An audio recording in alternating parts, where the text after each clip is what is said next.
So, welcome you once again to the Civic Space TV's Uganda Diaspora Show. And as you already know, my name is Lynn Komugisha. Today we'll be looking at a very interesting conversation that maybe is a global conversation as I speak, because everybody is talking about Uganda, at least for the month of January. We'll be making headlines across the globe for various reasons, but most importantly, for the summits we are hosting. And the country here has coined January the summit month because we've had we've had a number. We've had the Commonwealth Speakers Conference that happened. Now we are closing the NAM summit, the G77 plus China. Then we also had IGAD, and there's quite a lot happening. We are literally a very busy country this month. But also, on a sad note, we have lost a very wonderful woman. I think a woman that has sold Uganda more than Uganda itself. A woman that has been an advocate for women's empowerment, rights, and democracy, as well as human rights, among others. And that is Honorable Cecilia Gual. So I will ask that Milton and Ochen as we wait for others to join us. Let's take a moment. If you have at least something to say about the Honorable, the late now Honorable Cecilia Gual, I mean, we could take this moment to at least say a thing or two about her. I'll start with you, Ochen. Thank you very much, and belated Happy New Year to everybody out there. Allow me on low energy tone to pay my tribute to Honorable Imat Cecilia Gual. I must say that I had the privilege, to interact, engage with the late Honorable Imat Cecilia Gual while I was a student and a youth activist back in Uganda. I first met Imat, I think, in the year 1993, when she was battling out in the Lira municipality, that time with now retired, I think, Major Witch and others. And that time I was just a high school youngster. I was already in the youth and student council structures. So, and later on, while I joined my career, and I was also an active member of the Young Congress. So I had, a good kind of interaction. She was like a mentor, a teacher. I must say that very, solid, and she always speaks out her mind. If you, recall at the time she came, she merged like between 1991, 93, when she was the chairperson of the PPC, of the Presidential Policy Commission.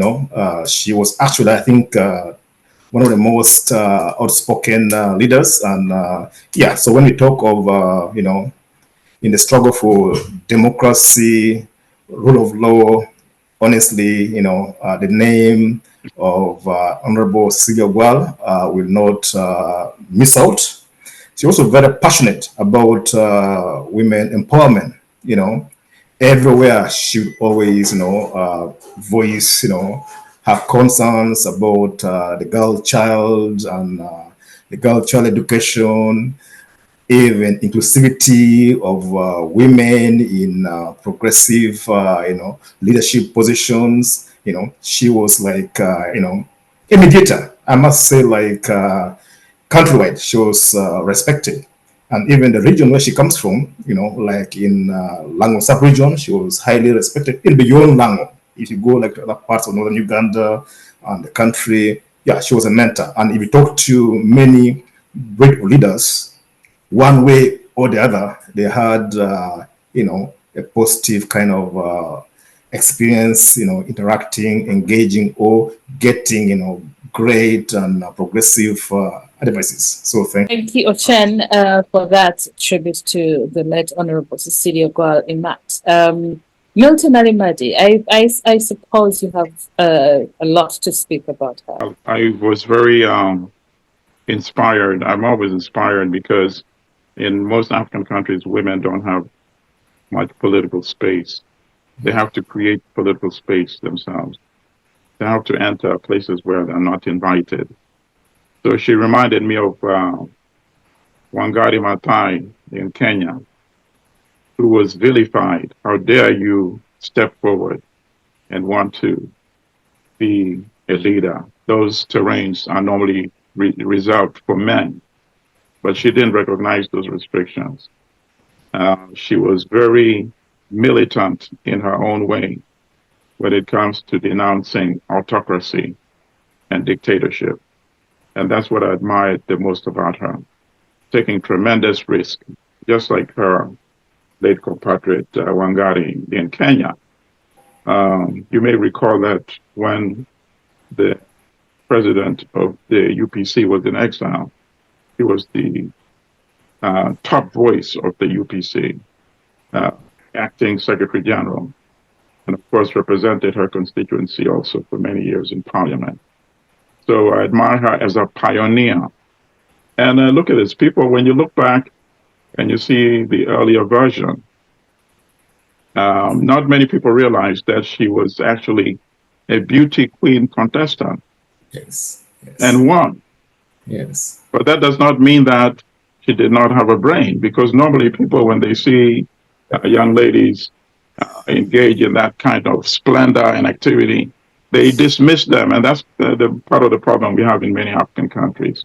We try to place women in a certain category. So we need more people like that. And I hope that she has inspired other young women who would continue to create their own space, not only in politics, in business. She was also a businesswoman, you see? So in terms of breaking all the boundaries that need to be broken, she was a very good representative in that respect.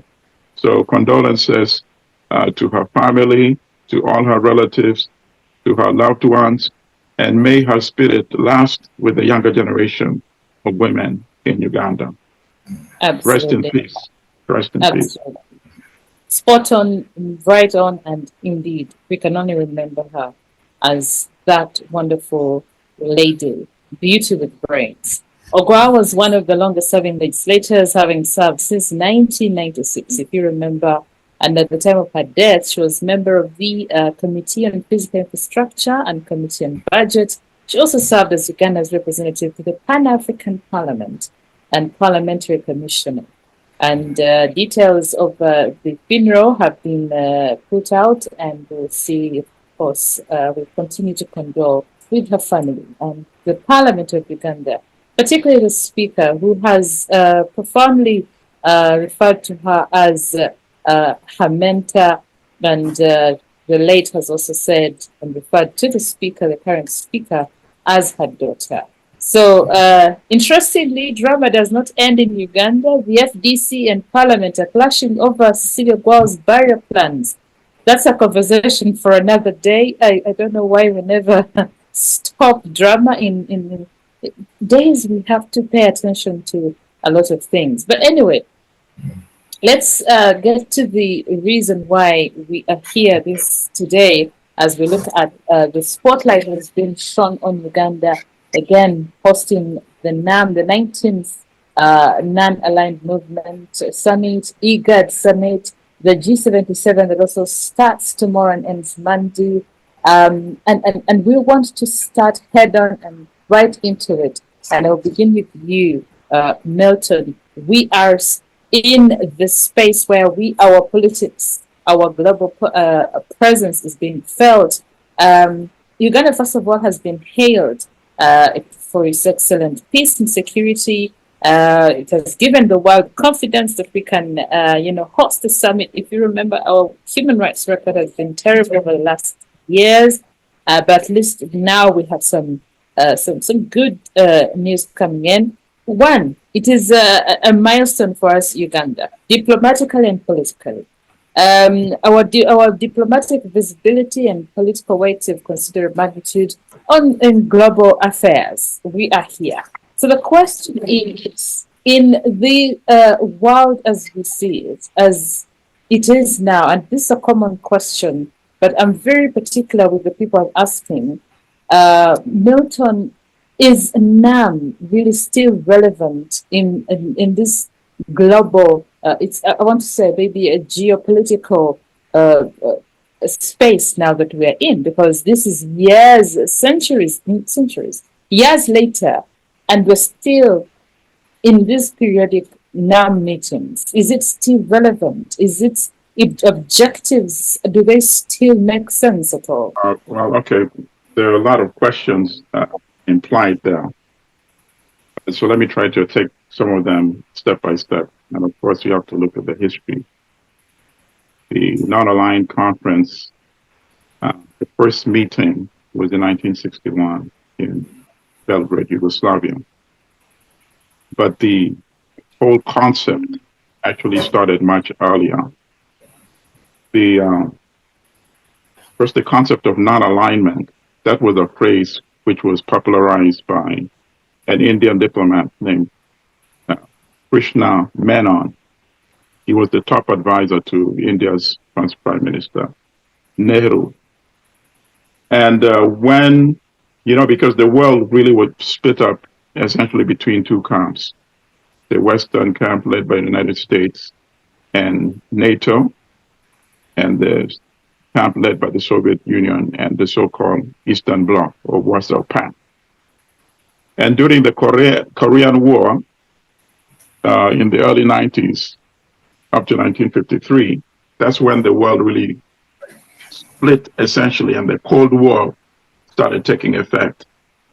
The North Korea was supported by the Soviet Union and China, and South Korea supported by the United States and the UN, but the UN essentially working as an instrument of the United States. So India became very prominent in articulating, saying we need another camp where we are neither aligned explicitly with the Soviet Union or with the United States. So the idea started in the 1950s. And then the leader of Yugoslavia got together with Nehru and the leader of Egypt, Gamal Abdel Nasser. And they said, let's articulate this into an organization that later on became the Non-Aligned Conference.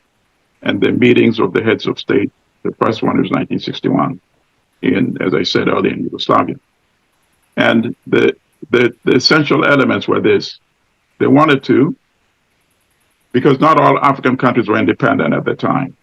So they were going to continue fighting for the liberation of countries that were formerly colonized. They're going to fight against white supremacy, fight to liberate apartheid South Africa, and also economic development. So if you look at the history of the non-aligned movement, you can say that fighting against apartheid was successful. Apartheid, at least formal apartheid, no longer exists. They still have the economic gap, of course, inequity, but that's a different issue. Fighting against white supremacy and racism, that is something that remains a challenge, as we know, up to date. Where non-aligned movement has not really succeeded is in the economic fight to chart an independent way of economic development so that all of the non-aligned countries are essentially, at least the ones in Africa, are still dependent on the Western institutions such as the World Bank, which of course, people can debate. Can you be independent? Can you enjoy your sovereignty if you depend on loans from a Western-dominated institution like the World Bank? And for me, the answer is really no. So to answer your question, is it relevant in terms of the objectives? The objectives are still very relevant. In terms of succeeding in the objectives, the non-aligned movement has not succeeded in the economic challenge, in charting independent economic development for the so-called non-aligned countries. And I say non-aligned because it's difficult to be non-aligned if you're still dependent on the World Bank and the IMF and all these Western economic institutions that dominate the world.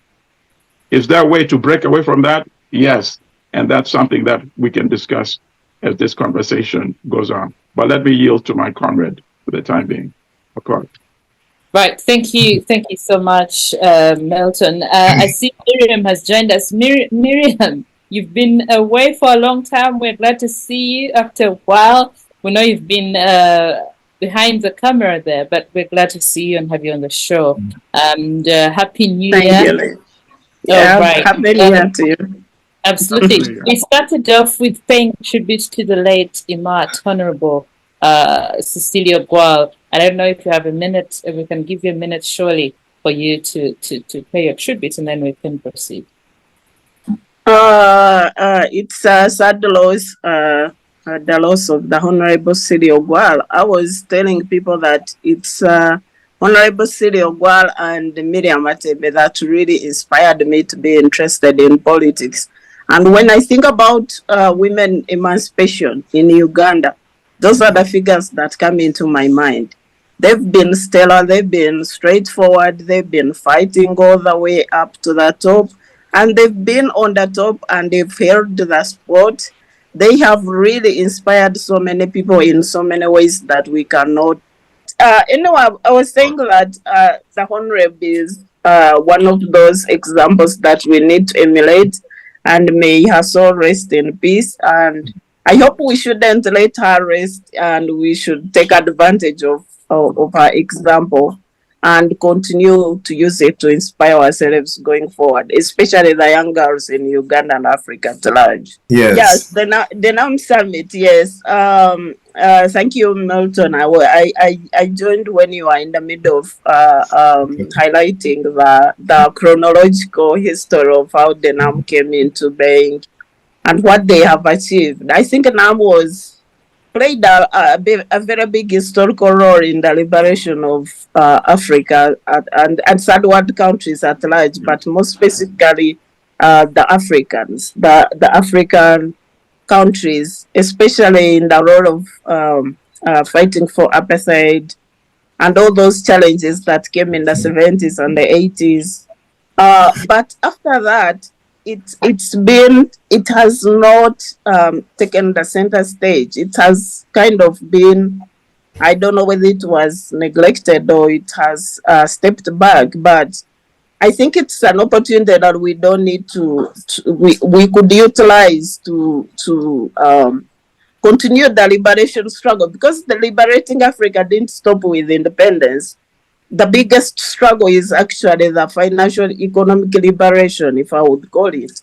So the non-aligned movement should step in and help Africa and third world countries to overcome the Western dollar hegemony, the Western imperialism, because after the physical colonialism, the Western imperialists didn't go back, but rather changed into economic imperialism, and that's what we are facing with the US dollar hegemony, the control of our economy, the world trade.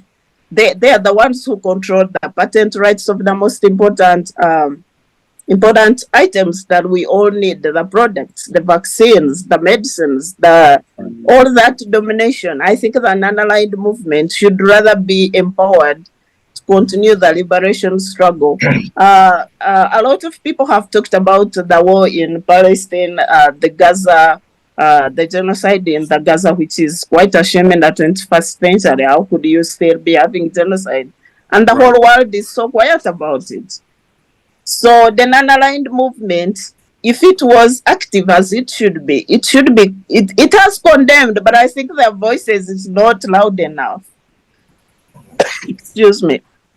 We need more loud voices to condemn the genocide in the Palestine, to condemn the racism. Excuse me. Sorry. So as long as we are still facing those challenges, let me hope that the Ugandan leadership will really do something. But again, I don't know whether it will do so much because the African Union has been so quiet. I mean, they've talked, but the voice is not loud enough. They are not assertive enough. Yet they have enough power to make a change if they want to. So for me, I just look at it. I don't want to call it a talking shop, but I wish there were more than that, and they can be if they want to be. So they came out and condemned so many things. I mean, the declaration, of course, they condemned the genocide in Palestine by the Israelis, but I think it shouldn't stop at the condemnation.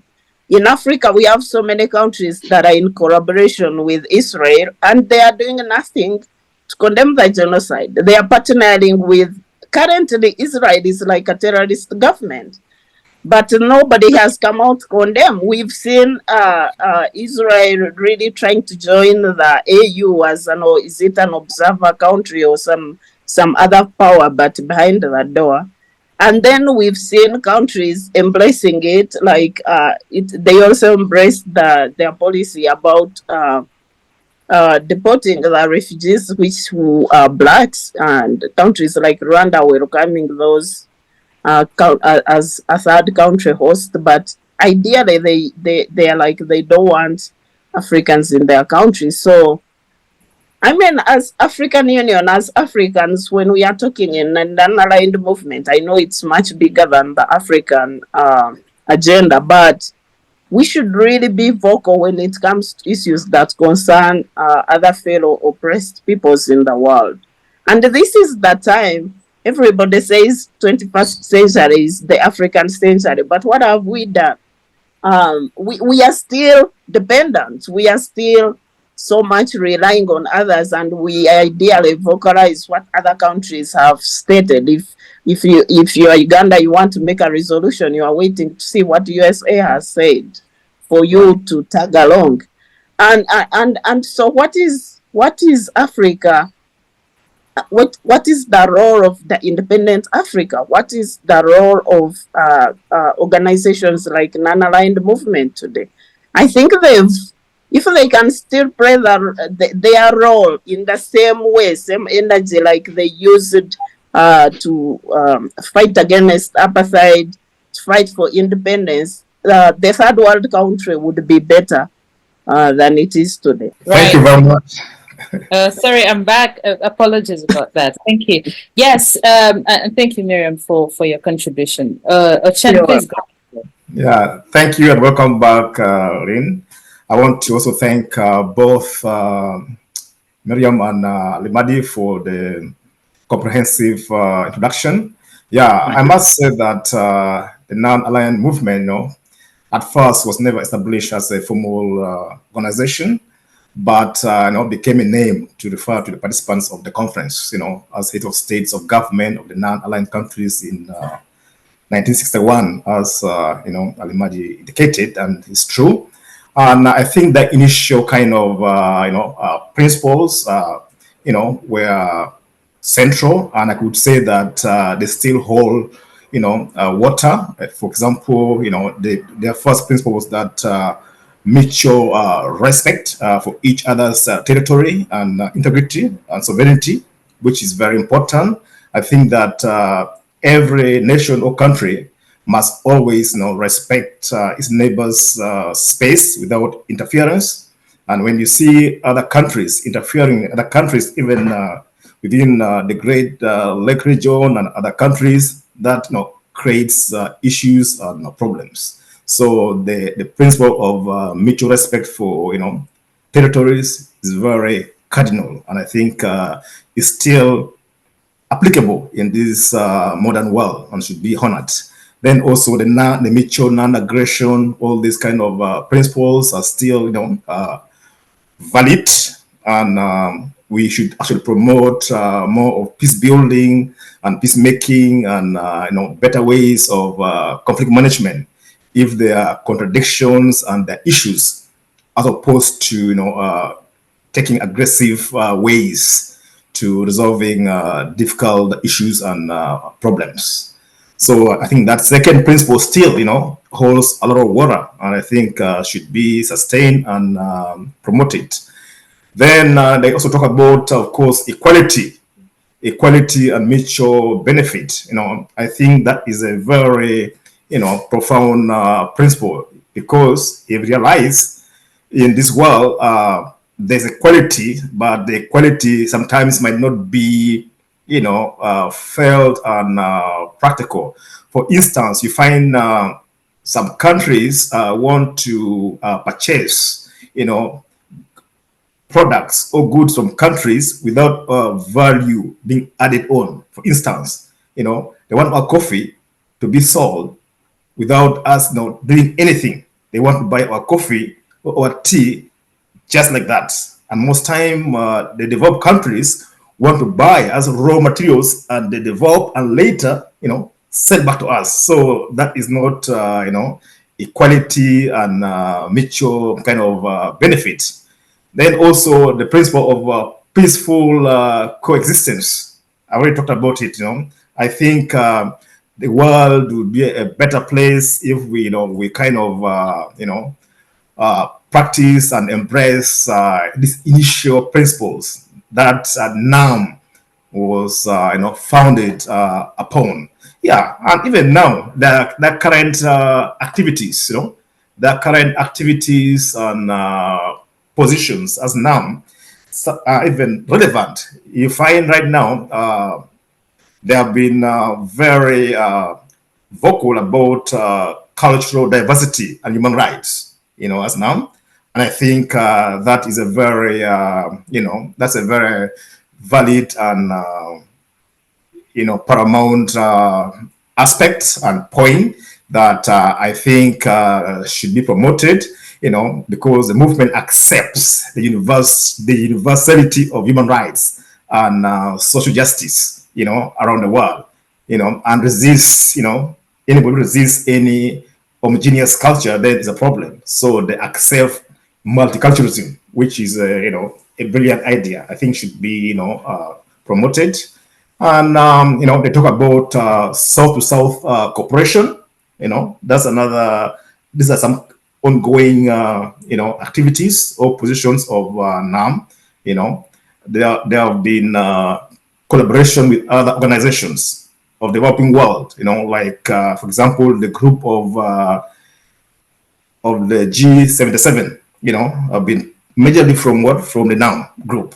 So, and forming a number of joint committees and releasing statements and documents and research. So I think to some degree, NAM is still very, important, though they have not been very,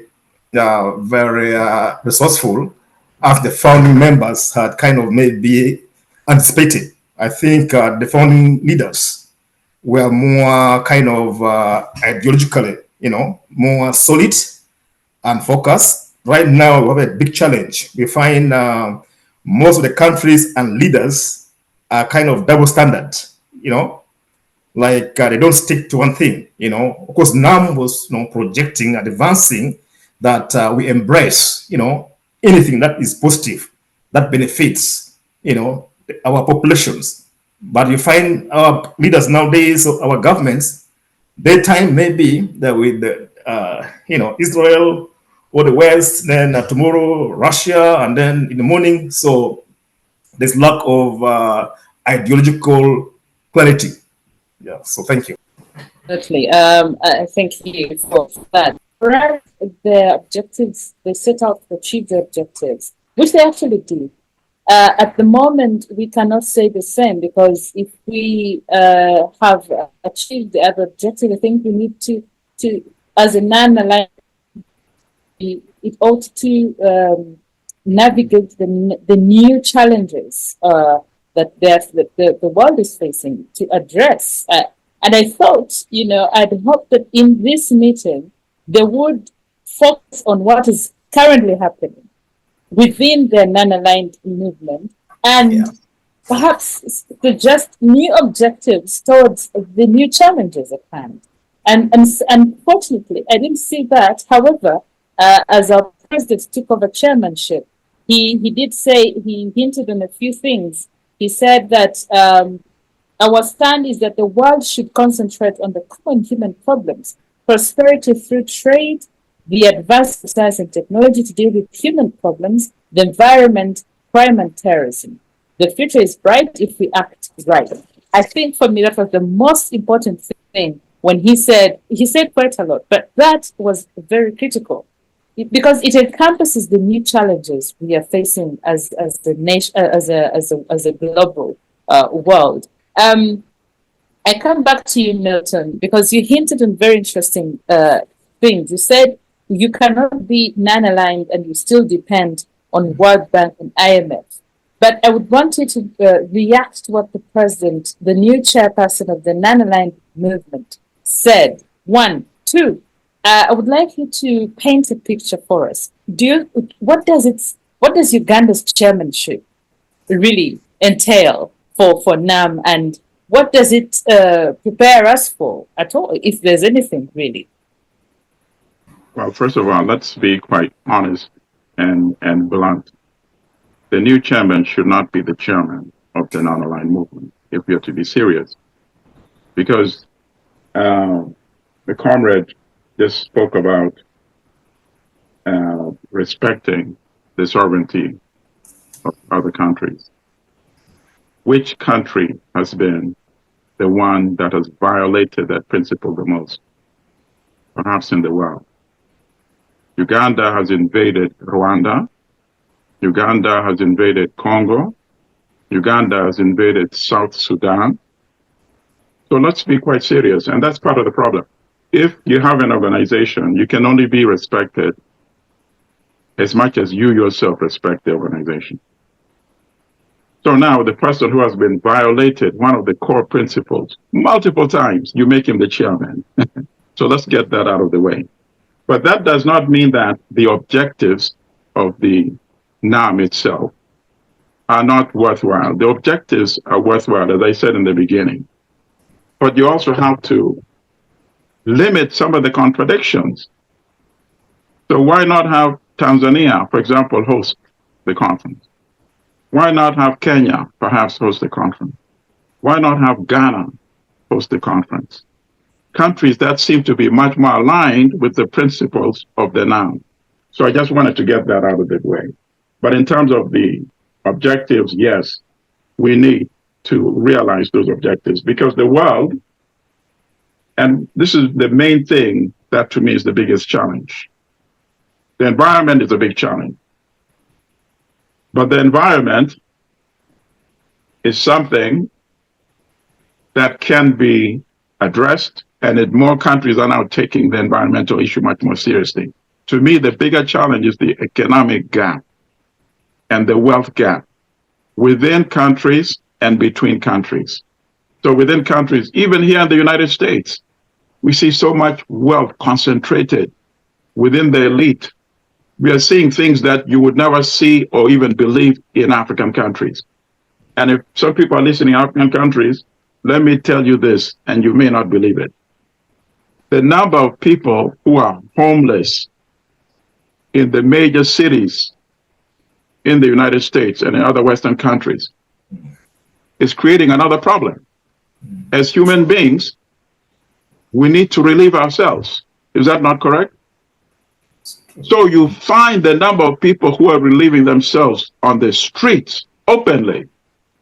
I've never seen so many instances in my life. So these are some of the manifestations of the level of impoverishment. In the United States, the middle class is disappearing. Yet you're producing billionaires every year, new billionaires.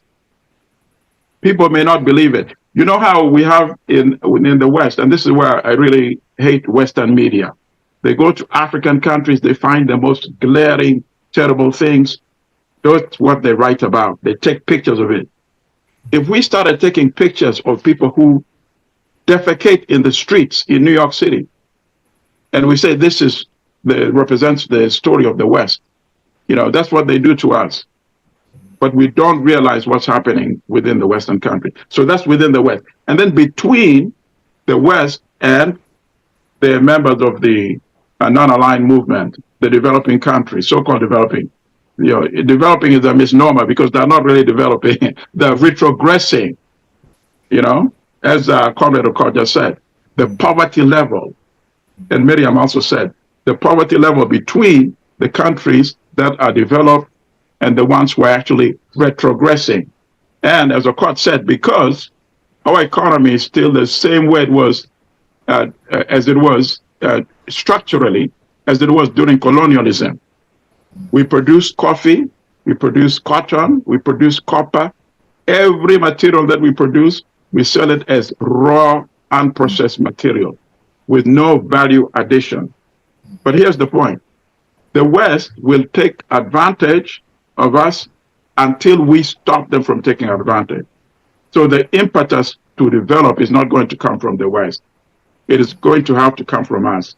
And we cannot develop so long as we produce to satisfy the consumption needs of the countries that are already wealthy. We have to start producing to satisfy the consumption needs of our own population. That's the only way it can develop. Now, there's a little light that is beginning to shine, and that is the BRICS movement. BRICS could be a solution because BRICS is trying to say, listen, we cannot rely on the World Bank and the US dollar. We need to move away from that. So if we can work toward building up the BRICS organization, right now, of course, the members are Brazil, Russia, India, China, South Africa, United Arab Emirates, Saudi Arabia, Egypt, Ethiopia, and Iran. BRICS presents the opportunity to do what the non-aligned movement has failed to do, which is to chart an independent source of development that is not being exploited and dominated by the West. Thank you. Oh, yes. Thank you so much, Milton. I come to you, Miriam, and you earlier spoke about the issues of the Gaza Strip. And yes, you're saying that the NAM ought to do better than that and involve the AU and the UN and everybody else. And they've strongly, come forward and denounced Israel's military campaign on the Gaza Strip and demanded an immediate ceasefire. Whether that is going to happen remains a question we cannot answer. But now, as even we see that with the non-aligned movement sitting, the issues of Somalia, the issues of Palestine, the issues of the Gaza Strip, obviously, and the rest, and we continue seeing the same even after the Cold War, because as a non-aligned movement, they're trying to still remain within their objectives. And I'll still ask the same question. Couldn't we have new, more, global, because looking at our geopolitics as a world, things have changed since the Cold War. And Milton already stated, they have failed at the economic fight. Most of these countries, and if I could quote, I think this was Dr. Sarah Birete. She said, majority are badly governed, highly indebted, high rates of corruption. Some of them are some of the poorest countries in the world, blah, blah, blah, blah. I will not say, not add more. The question here is, shouldn't they tweak their objectives to achieve, to deal with the current problems at hand? Because I think we've sort of shifted a little bit away from the Cold War issues then. I think the problems or the weaknesses of the non-aligned movement we see, like earlier said, they are no different from the weaknesses of the African Union and any other association of the third world countries, including Africa in here. So that, I mean, it's yes, that's the challenge, and you keep asking yourself, what can we do better? For instance, why is it so hard for African Union to demand peace and security within Africa? I mean, they can hold their own leaders accountable if they want to. They can demand accountability as far as human rights is concerned in African states if they want to. For instance, I was looking at today, if we are demanding the end of genocide in Gaza and rightly doing so, nobody is mentioning about the human rights record of the host country, Uganda. So how can you be so dirty? How can you be so bloody-handed, and you are the same person demanding the human rights respect in another country from another leader? Can he look back at you and say, hey, are you good enough even to demand accountability from me? What about you? So we have the governance challenge, and we have really failed to hold ourselves accountable, maybe by peer-to-peer or the people even holding the leaders accountable. And before we do that, I don't know how we can even develop whether we unite with southern nations or not. The NAM is closely followed by the G77, and also they all hold the same agenda. These are leaders. I mean, that they are trying to see if they can work for economic emancipation of the third world. But how are they going to do it when they are corrupt, when they are inefficient as far as governance is concerned? So even if the funds are there, who's going to implement anything at home? The African leadership, the East African region, if you really like, if we start back home, the East African region is the worst in region now, badly governed in Africa almost. And these are the leaders we have. I mean, I keep asking myself, how do we change this? I think now it's upon the people. I want to see an organization of the people, not of these leaders, because these leaders are almost talk shops. They come, they make resolutions, and they go back. They can make a small impact, yes, but the real change has to be done by the people, either changing these leaders so that we have a better bunch of a better quality of the leaders across board, or the people doing the change, they need to see back home themselves, and these institutions providing the framework. Otherwise, I don't know. I mean, I can't even. Lynn, I see your question, but I don't see the way forward given the leadership we have. Seven is going to host, but what is he doing? What can he do? Even if he was the one to be the role model, I mean, he's better than the Sudanese leadership, but is he good enough? And like Milton said, maybe we could have used Tanzania to host because they are much better off than Uganda as far as role modeling is concerned. But still, I think we need to really dig back and look for alternative. It's 21st century. If we had relied in the 20th century, we relied on these leaders to make the change we want. I think we really need to try alternatives in this century, because I don't see these leaders really doing any big difference as far as developing the third world countries concerned. Wow. Where is your sense of patriotism, guys? When you say Tanzania should have hosted the other country, I feel like we ought to perhaps leverage on the little that we have as a country, in my view, honestly, and I respect your views. But the question here remains, are we going to continue in that space of we do not qualify, of we are not good enough? I think at some point we ought to appreciate who we have become as a country and the role we play out there. But away from that, I want to believe that this non-aligned... Before you pose the next question, can I interject?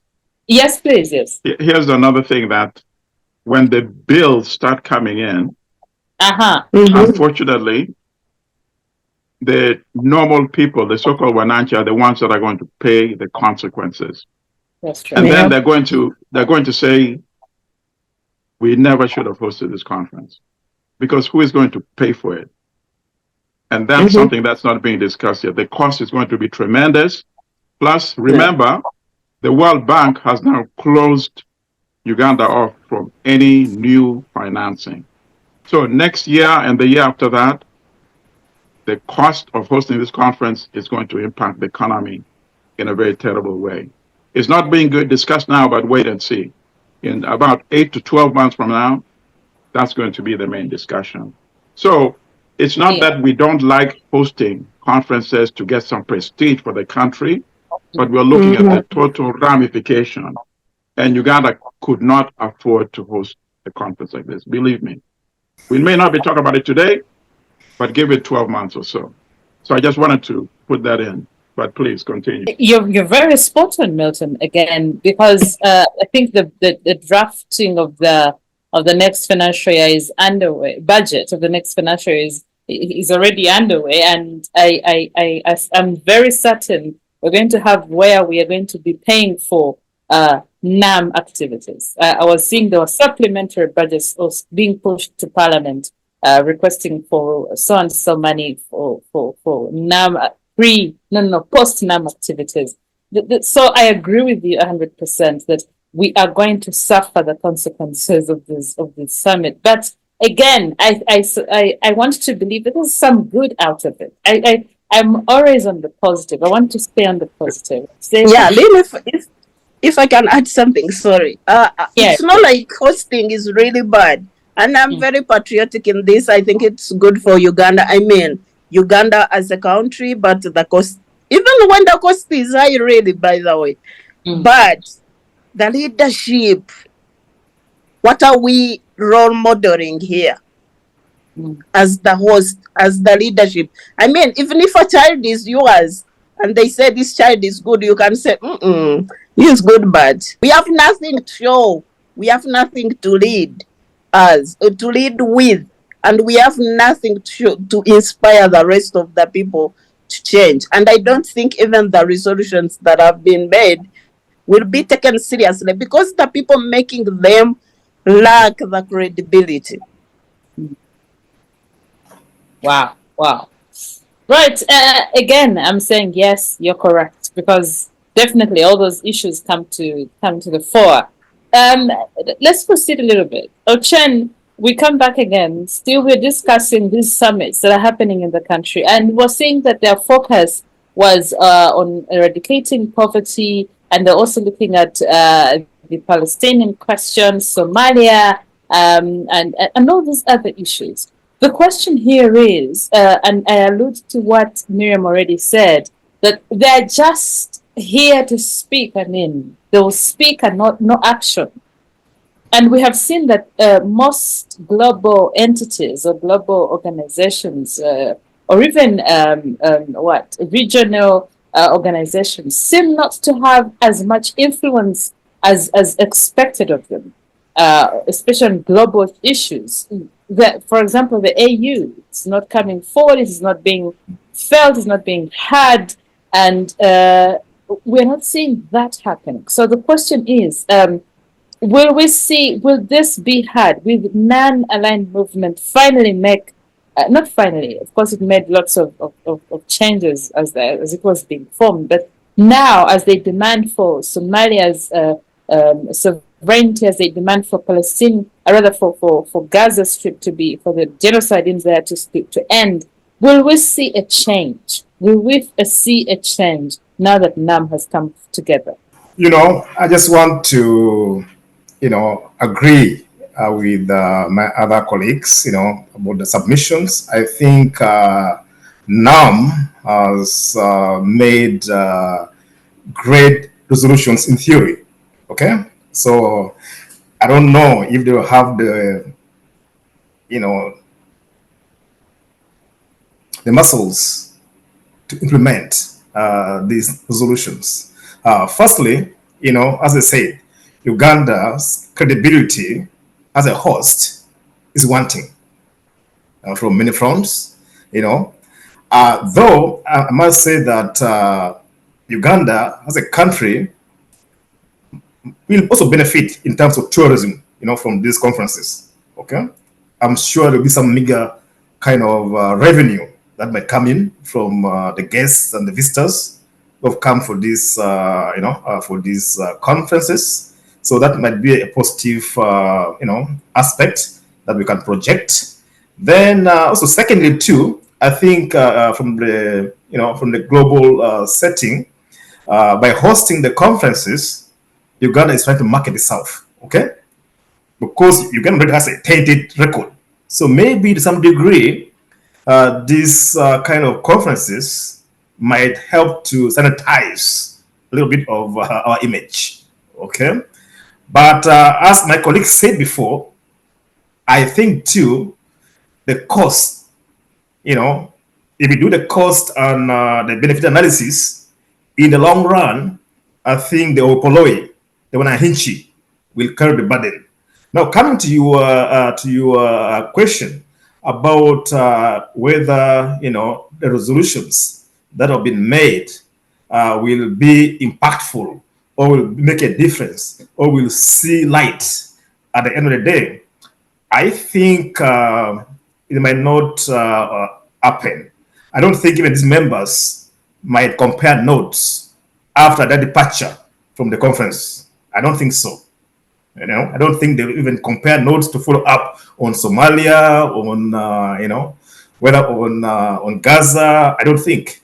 I would just like to maybe applaud South Africa as a nation, as a country. I think it made Africa a little bit proud, South Africa, by going to International Court of Justice to challenge, the actions, about the genocide in Gaza. So I think I want to applaud South Africa as a unit. AU is quiet. I would think AU would come as a block, to condemn and maybe go to court as a block. That would actually carry more weight. But interestingly, they left South Africa to go solo.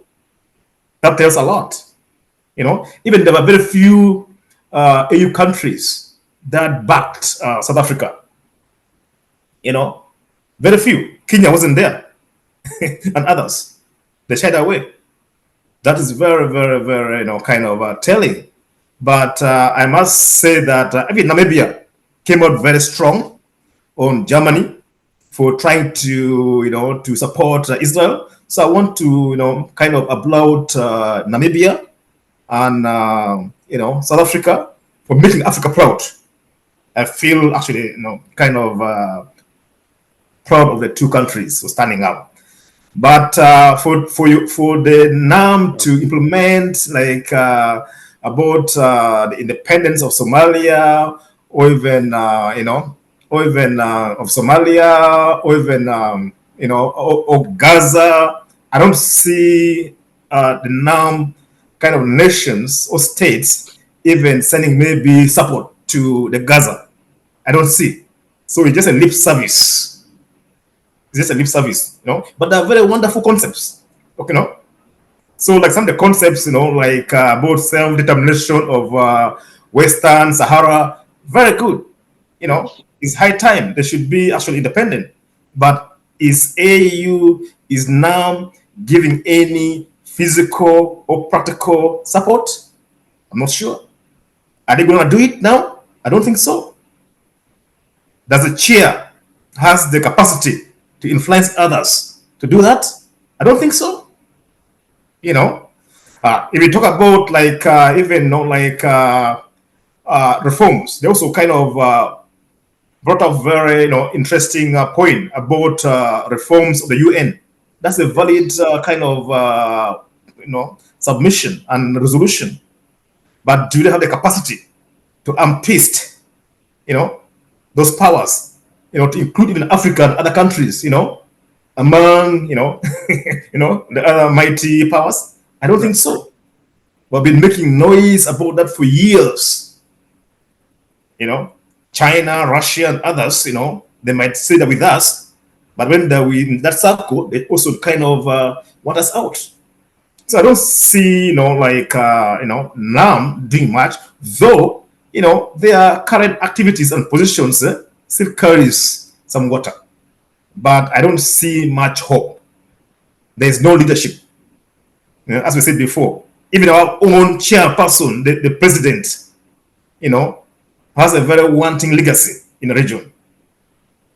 He's almost 40 years in power.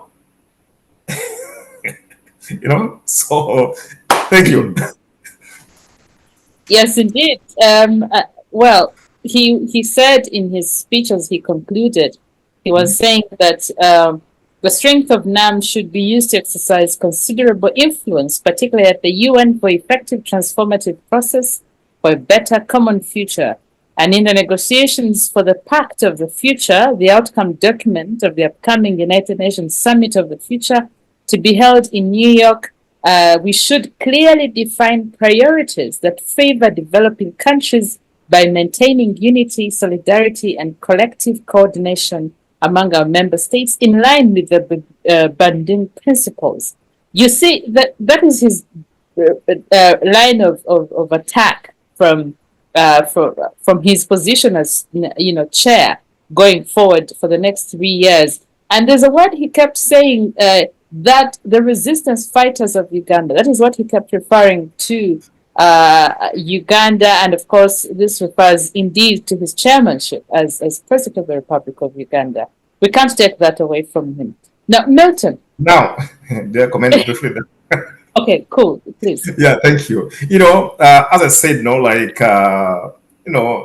his speech, for once, is a little bit, formal, not, addressing like high school kids. I'm happy that he was reading from the script. Okay, at least for there, I give him some little, credit, at least for making a fairly, organized speech. And he outlined, good ideas. But what we are saying is, I don't think they have the capacity and the credibility to, to advance, that kind of resolution. Yeah, the UN, at the UN, Africa, even now, and the G77 groups, if they go, as a bloc to push for their interest, would be good. And even two, there must be some kind of reforms in the UN. I agree with them. They're having good resolutions. There must be some reforms that benefits, the less privileged countries. Thank you. Right. Thank you, Okot. Milton. Right. So with all that we've had so far, and when you look at the future of the global stage of the world at large, with all these organizations, because they seem to preach almost the same and still not deliver.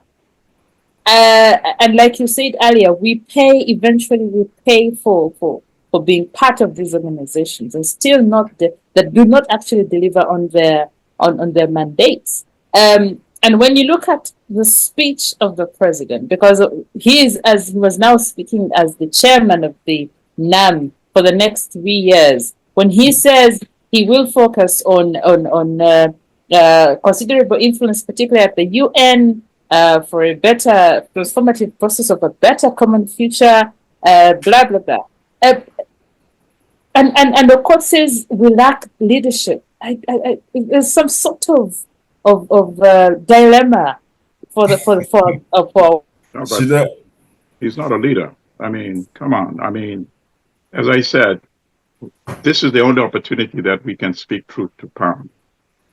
So we don't have to. He likes rhetoric. He has been delivering rhetoric to almost 40 years, as Okot said. The first thing he said was that we're going to have fundamental change in Uganda. Leaders stay too long in power.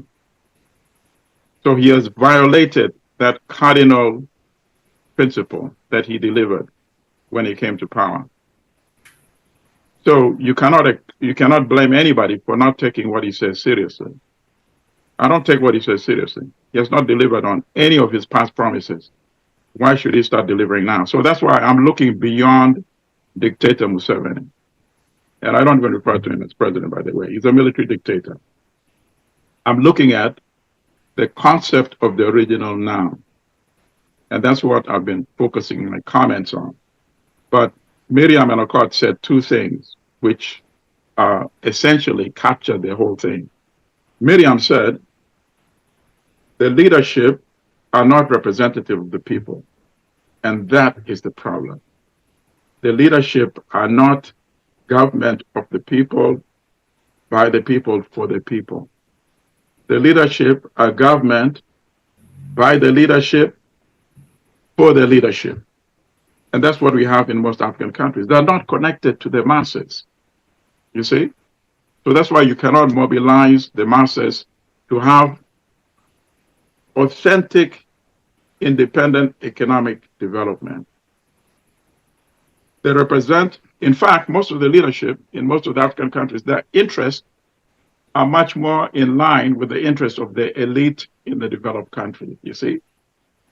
They share so much in common. And I think that is why they've not made it a number one principle to break away from the domination of the World Bank.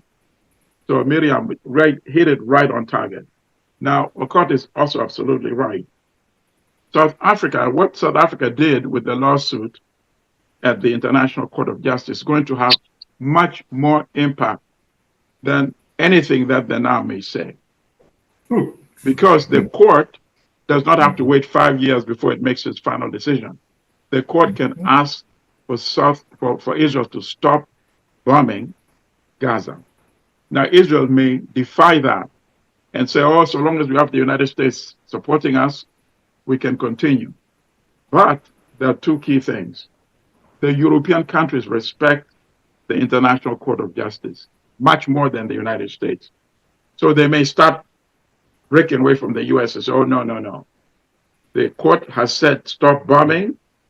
If Israel continues bombing and US, you're still supporting Israel blindly, we can't go with you. So that might present a major problem. And then the second thing is this is an election year coming up in the United States. So, in fact, the US may welcome the World Court saying, hey, Israel, stop bombing, because then the US can say, Israel, we want to continue supporting you blindly. But now that a major court has issued this decision, I think we can't just give you a blank check. So that is why the South African lawsuit is very significant. Now, here's the other point, to show you how NAM is really an institution of rhetoric.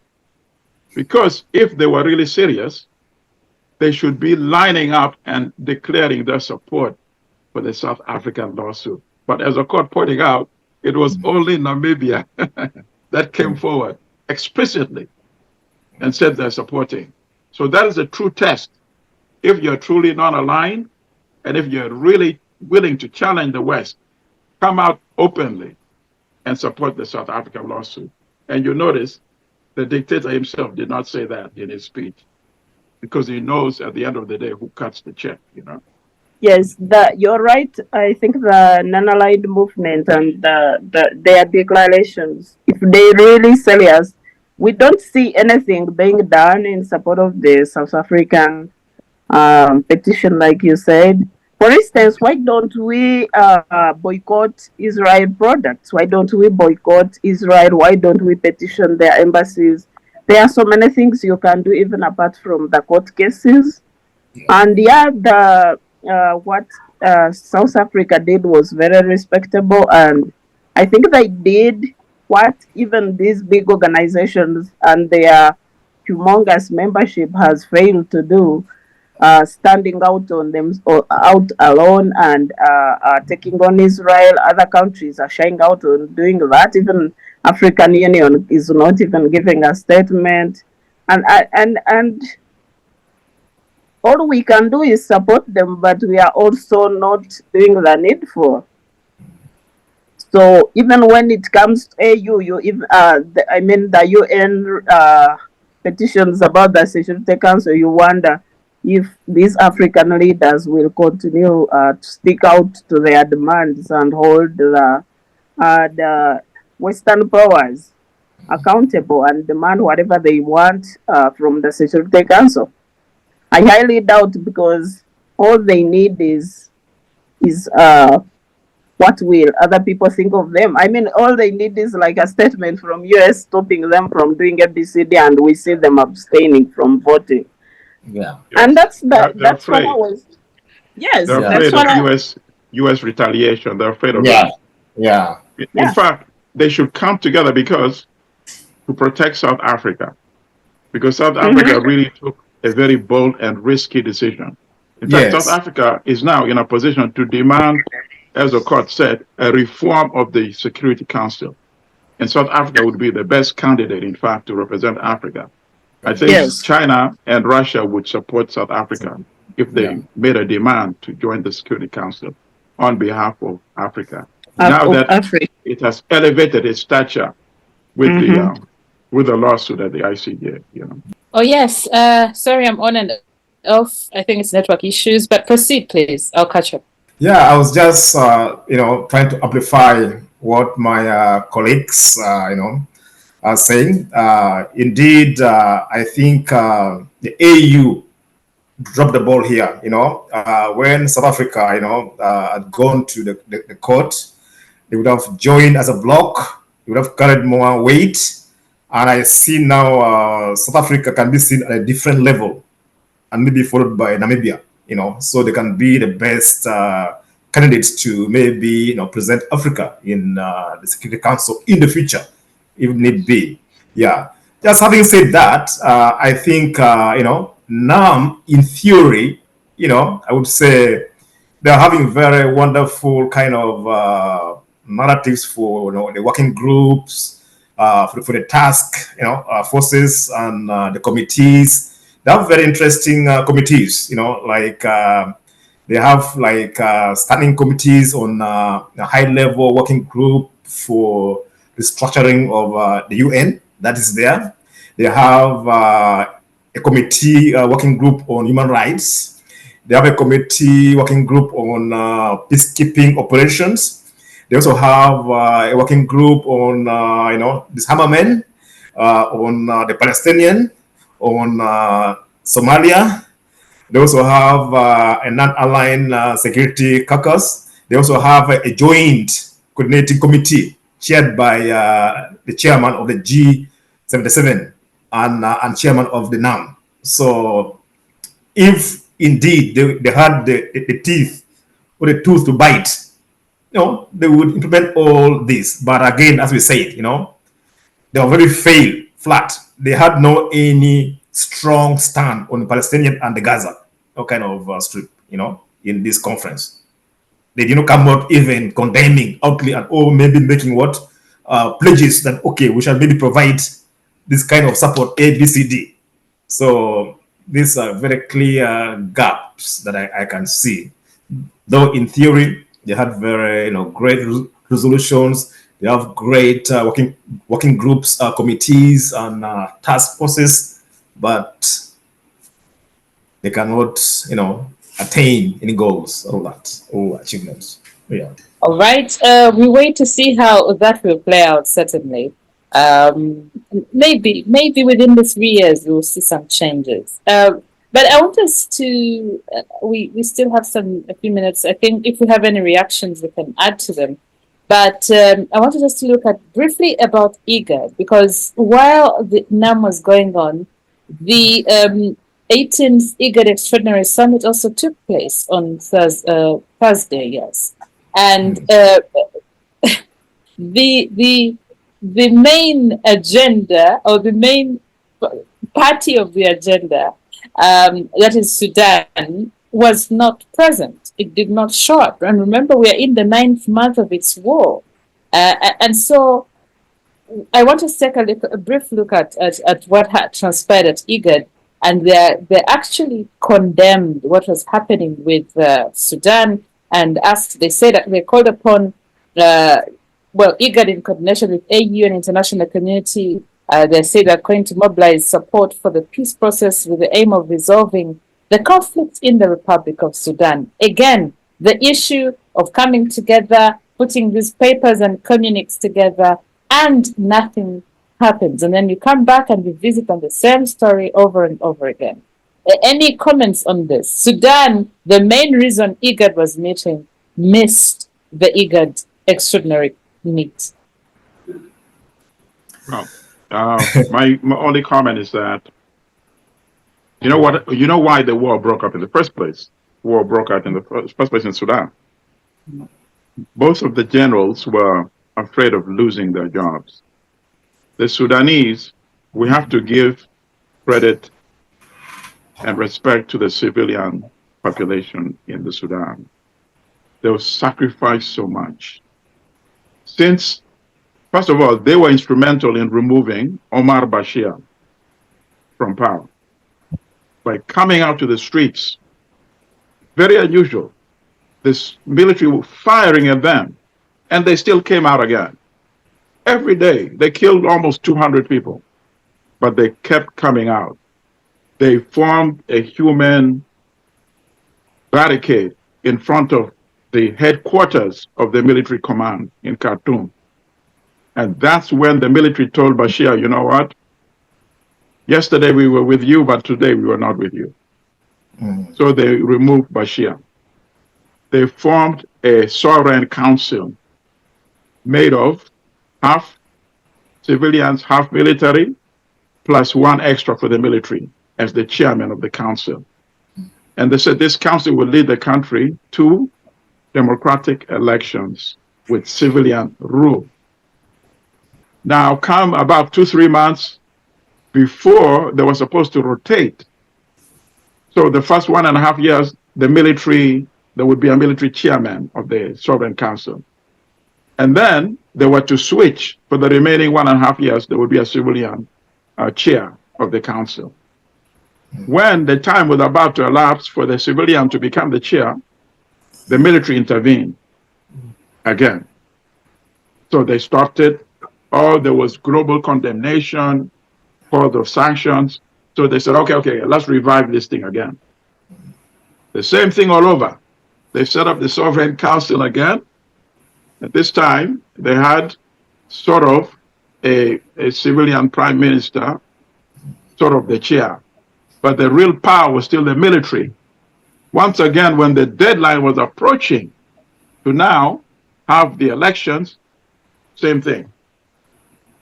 The generals stepped in again, Hamdan and Burhan, the commander, the official military leader of the army and the leader of the Rapid Response Force, whatever it's called. And these are the two fighting. And the civilians are paying the consequences of this. So long as these two generals are still part of the equation, things do not look good for me, for the Sudan. And now that open conflict has broken out, I think they should have been intercepted quite early. Now that you have open raging war, these things take a long time to resolve. Look at Somalia. Somalia has been in a state of war going on almost 30 years now. There's a possibility that the Sudanese one could also last for a long time. So that's my concern. Yeah, right. And it was not only, just a moment, it was not only just Sudan. They were concerned about the Federal Democratic Republic of Ethiopia and the Federal Republic of Somalia. The tensions between those two, they said they called upon them to de-escalate the tensions and engage in constructive dialogue. We know that is also another problem. Okot, please go ahead. Yeah, thank you very much. I want to thank my colleague Allimadi for the comprehensive introduction to the subject. IGAD is pretty much, I think, 8-member country. And I think it was founded maybe in 1986, if I'm still right. And I think it was in Djibouti.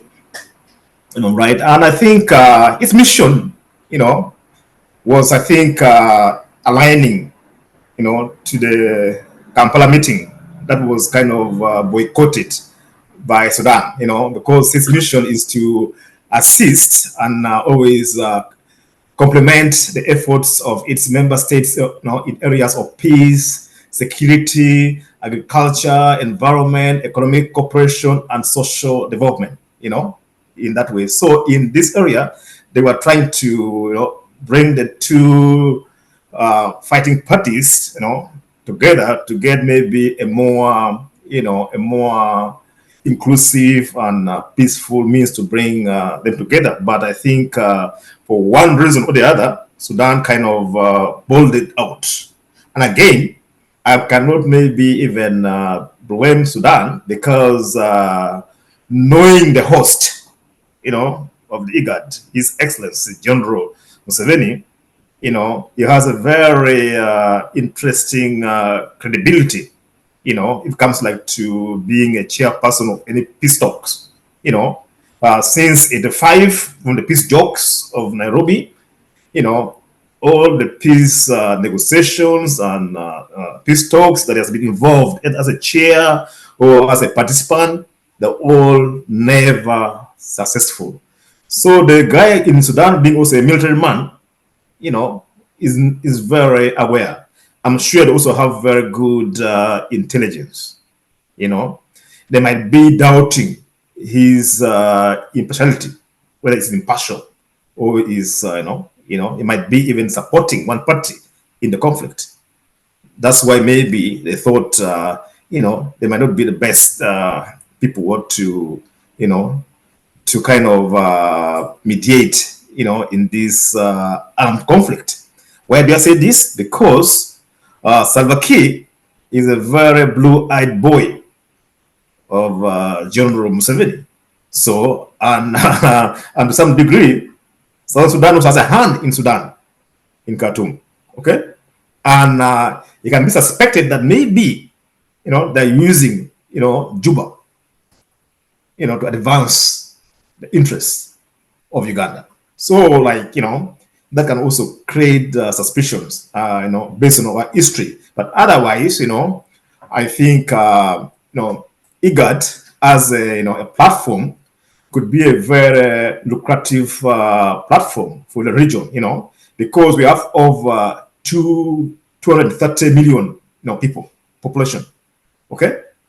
And we have, it's a natural population growth rate, average. So, I think if there was peace and harmony and tranquility, we would do so well. But of course, we have a lot of challenges. We had the COVID-19 pandemic, then we have desert locust invasions, flooding around, and then the peace and security and stability is a big, challenge in the region.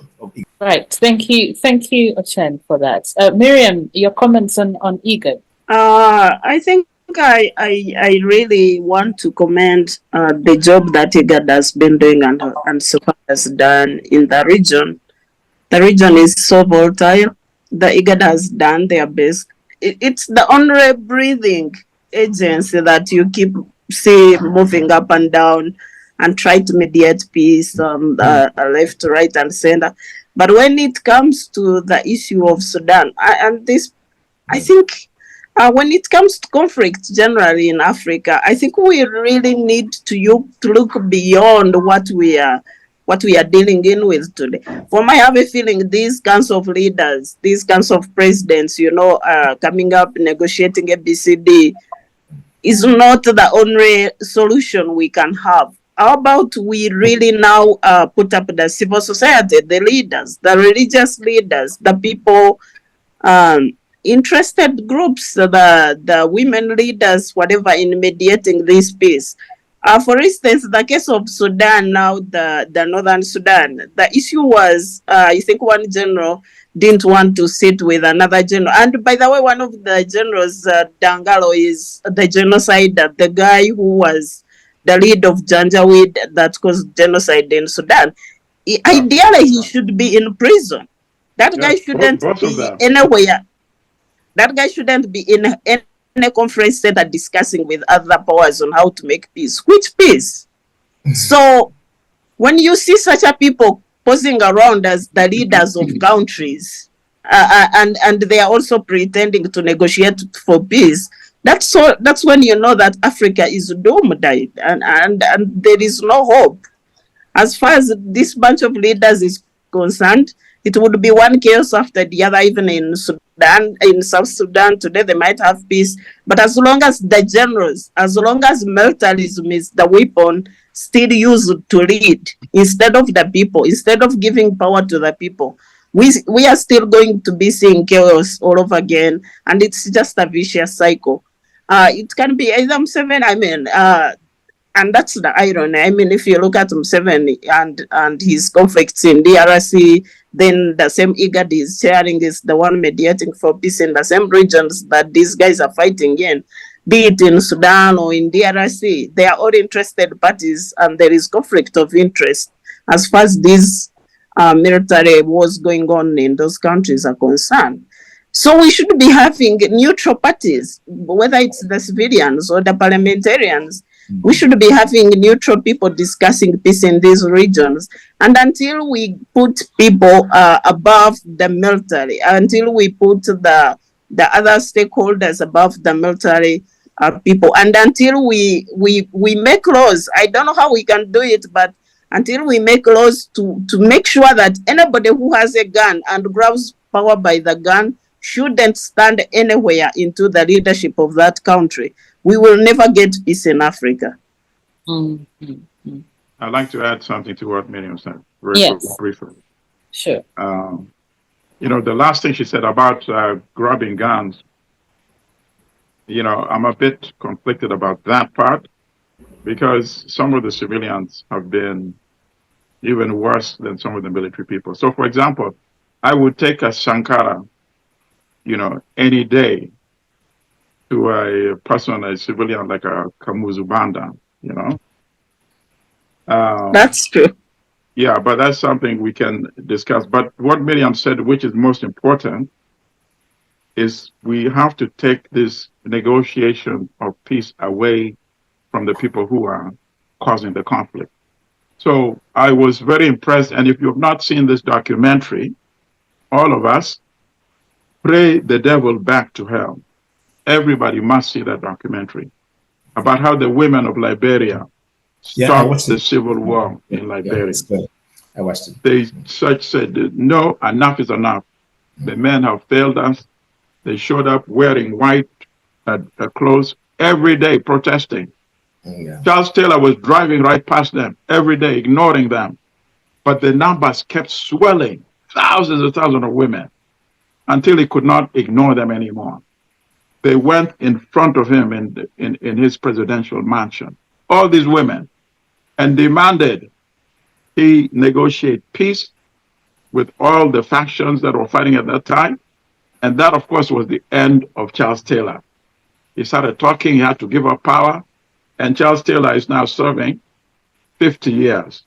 So that gave me tremendous hope. So if it's going to take the women in Africa to liberate Africa, maybe we need something like what happened in Liberia to spread throughout Africa. So we have the women of East Africa coming together and saying we're going to fight on behalf of our sisters in Sudan, if it takes something like that. And it's really hard to ignore because it became a global phenomenon. So we need to think outside the box. I don't know if that is a solution, but I agree with Miriam that if we keep using the same kind of strategy of the past, having the people who are causing the conflict chair the meetings to resolve the conflict, that is what you call insanity. I would rather use a different approach and see what happens. Yeah, thank you. I did watch the Liberian Women Movement Peace Group, and it was impactful indeed.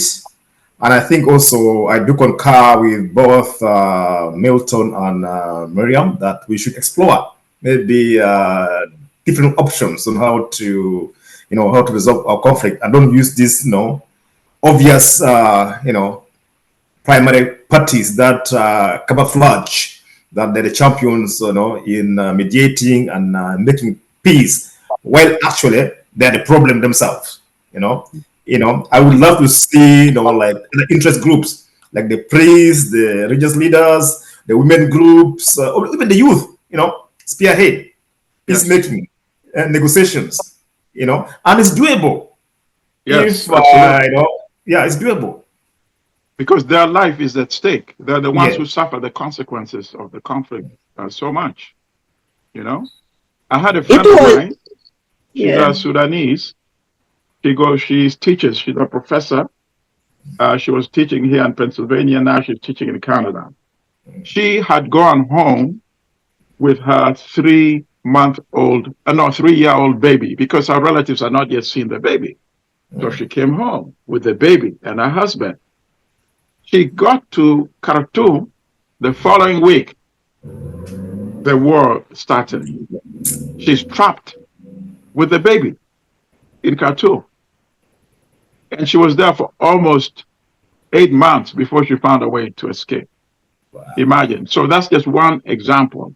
Multiply that by the hundreds of thousands of people who are now suffering. To add on that, initially, you remember, it's the women movement groups which pushed Bashir out of power. I keep wondering, where did these groups go? Who were those women, and why were they kicked out of the peace process going forward?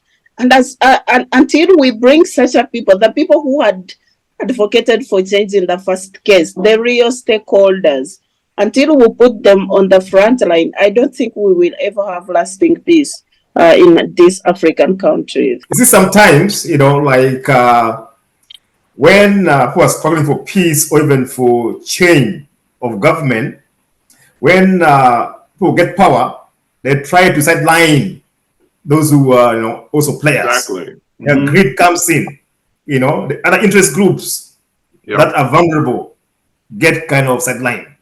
Yes, absolutely. Yeah. That's right. If you remember, not so long ago, when the Sudan conflict had started, there was a woman that sort of was in the midst of this fight, if you remember. Yeah. Yeah, I don't know what happened to her. She also disappeared. I don't know if she was silenced. I think she's there, and those women were not just coming out of the blue. The Sudan liberation struggle has been led by women from all along, even when Bashir was still in power. They are fully mobilized. They are very active in the civil society. But when it comes to real power, they are pushed aside, and yet, when the conflict comes, like Milton said, it's the women and the children who suffer first. They are the ones who don't have food. They're the ones who really feel the whole impact of chaos. But again, we parade the military leaders, the warlords, the genociders as the champions of peace and transformation. And that's where we really miss the point. I don't think a guy like Dangalo, a genocider, would even demand, what is his idea of peace in the first case? Right. And talking about Mohamed Hamdan Dagalo, the government of Western Sudan has formed IGAD. It is suspending its membership in the East African bloc. And the reason is they're freezing relations with IGAD for inviting paramilitary chief Mohamed Hamdan Dagalo at war with Al Burhan for 9 months to a summit in Uganda that discussed the Sudan conflict. So clearly, I hear you when you say, what really is he doing? Okay, so we are coming to a conclusion of this conversation. We've talked about IGAD. We are still talking about, I've talked about NAM, the G77. We have touched IGAD, and we are coming to a conclusion. But it seems that all these groups we belong to as a nation, all these groups that some of whom we have chaired, we seem not to have an impact, both directly and indirectly, for us, especially as a country. We could be maybe improving our status on the global stage, but we seem not to be gaining more than other countries are. We are not doing as we are not leveraging on these platforms as expected. I don't know if I'm correct or right. I'll start with you, Milton. I know you're about to run away from us. No, we are not, because as Miriam pointed out, we have government of the elite, by the elite, for the elite. There's an example, and there's hope that these things can change. And I always say this again and again. Look at Burkina Faso under Thomas Sankara. A tiny country with limited natural resources, but he embraced the power of the people. He was in power for only 4 years, but by embracing the people, and the people loved him because they knew he was not for the elite. He was not out to enrich himself. They knew he wanted to transform their lives, so they responded, and their mental attitude changed 100%. And that's how it has to be done in African countries. Decolonize the mind of the people, show them that they have power, potential power. They were importing food. Within 3 years, they were food self-sufficient. They're importing clothes. They started making their own clothes. They didn't wait for China to give them a loan to build railways. They used old tracks that had been discarded to build new lines. They planted trees to stop deforestation. In other words, they took power into their own hands. And that benefited Burkina Faso. Can you imagine if we can emulate that in all the African countries, especially the ones that have resources? We can transform Africa. But so long as we have the kind of leadership we have right now, whose interests are just like lining their own pockets, we're going to have the same cycle of problems again and again and again. So that would be my final comments. All right. Thank you so much. Yeah, let me just make a quick 1 minute comment just to complement what Milton has stated.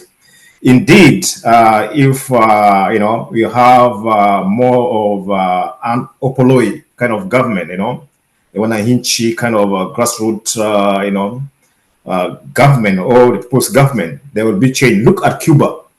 Cuba is a very good example. Yep. Cuba, the people, they have very little, but they're very happy. They have the best healthcare kind of system in the world, almost. Yeah. Great healthcare, free education. You don't have much. They just have little resources, but because the little that is there is primarily managed by the people. And they take charge of it. So we should explore ways in how the Opoloi can take charge of the situation. Yeah, absolutely. And just before Miriam comes in, maybe before you all go, the First Lady on the sidelines of the NAM Summit launched the campaign to close gender gap, and it is called ECO. This is aimed at closing the gender gap in Africa. Of course, with the First Ladies that were present, it is bringing together African First Ladies, partners and allies to advance gender equity and close the gender gap across the continent. Yeah, maybe we could have also seen that. So, yes, Miriam, conclusively. To comment on your First Lady, I mean, the gesture is good, but I think the best way to close the gender gap in Africa is not about numbers and representation.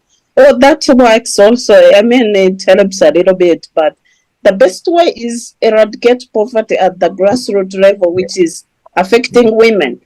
Yeah. Lynn, if you see the number of girls, young girls leaving Uganda today to go to the Middle East to go and do slave labor, I mean, that work is not even called work because they are not even paid enough minimum living wage. If those people are employed in Uganda so that they can take care of themselves, so that they can participate in politics, they can get skills, what they studied for is implemented, and they educate their children and enrich their families. That's how you easily close the gender gap, but by not going into conferences and talking numbers and figures which don't have a trickle-down effect. Back to the NAM and the conferences that Uganda hosted, I think we've said the large, but I also want to talk about China. China is a member of all these countries, but the relationship between China and the third world, it's not only Africa, is becoming exploitative, and we need to talk about it. We can't chase a thief, the Western powers, the imperialists, as we are breeding another one in our own yard. What type of relationship do we have with China? Are we still colleagues, or it's becoming another imperial state on Africa? Thank you, Miriam. Before you close. Okay, before you close, I also want to highlight, Lynn, I don't know if you missed this, but when the NAM was going on, the Ugandan opposition were also making a statement, and it's about the breakdown of infrastructure. Whatever is happening in Uganda, and it's getting worse and worse and worse.